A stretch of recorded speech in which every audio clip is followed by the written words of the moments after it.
দেখুন, অর্জুন সিং নেই, তিনি পালিয়ে গেছেন না কোনো কাজে গেছেন জানি না। আমারও অনেক কাজ ছিল, কিন্তু আমার অভিভাবক পার্থভৌমিক আমাকে বলেছেন আসতে, আমি এসেছি। আমি জানতাম না যে এখানে এত লোক জড়ো হবে বা সবাই আসবে। মিডিয়ার মাধ্যমে খবর পেয়ে সবাই এসেছে।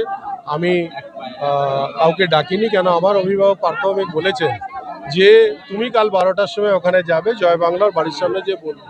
আমি সেই হিসেবে এসেছি, কিন্তু পুলিশ প্রশাসন আছে, সবাই আছে, দলের অনেক অনুগামীরা এসেছে কথা শুনে।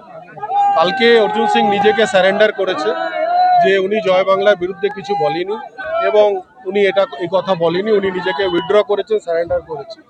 তো হারা সৈনিককে কিছু বলার নেই, এক নম্বর। দ্বিতীয় হচ্ছে যে অর্জুন সিং বলেছে পুলিশকে গারদে রেখে আসতে, তো পুলিশ আমার কথা শুনে গারদে যাবে না। আমি একটা কাজ করতে পারি, এই কথাটাকে রিফ্রেশ করে দিয়েছি যে আমি আজকে, যদি উনি বলেন আপনার মিডিয়ার মাধ্যমে, আমি ওনাকে জানাচ্ছি আমি আমার পুলিশ প্রশাসনকে উইথড্র করার জন্য ব্যারাকপুর পুলিশ কমিশনারকে চিঠি দিয়ে দেবো। উনিও ওনার সিকিউরিটি ফোর্সকে উইথড্র করার জন্য, কেন্দ্র বাহিনীকে উইথড্র করার জন্য যেখানে ওনার দেওয়া দরকার সেখানে দিক। আর কয়েকদিন বিনা সিকিউরিটিতে একে আমরা দুজনে ঘুরি, তারপরে যেখানে উনি চ্যালেঞ্জ থ্রো করবেন সেই মাঠে, সেই ময়দানে আমি একা যাব। কোনো পুলিশ না, কোনো বাহিনী না, কোনো লোক না, কোনো জন না। সেটা, এই চ্যালেঞ্জটা আমি আরও পরিপূর্ণতার সাথে ওনাকে পাঠালাম।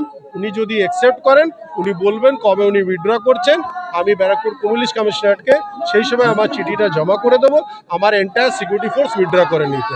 আমি এই চ্যালেঞ্জ থ্রো করে দেখতে চাই ওনার কতটা সৎসাহস আছে, উনি এটা করতে পারবেন কিনা। উনিও জানেন আমার কথা পুলিশ শুনবে না, যে গারদে চলে যাবে। তো এইসব নাটকীয় কথা বলে লাভ নেই, যেটা বাস্তবতাতে আসুক, দেখিয়ে দেবো কিসমে কিতনা হ্যায় দাম। পুলিশ তো ব্যারিকেড লাগিয়ে রেখেছে, পুলিশকে তো আমি অবহেলা করতে পারি না। পুলিশের আইন শৃঙ্খলা আমি ভাঙতেও পারবো না।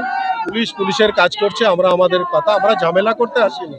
আমরা স্লোগান জয় বাংলা দিতে এসেছি। জয় বাংলার ধ্বনি শুনছেন আপনি চারিদিকে, পুরো বাংলায় জয় বাংলার ধ্বনি গুজছে, এইখানেও গুজছে। বিজেপির ধ্বনি শোনা যাচ্ছে না, ঠিক আছে, আমরা আমাদের ধ্বনি দিচ্ছি, আরো ধ্বনি দেবো এবার।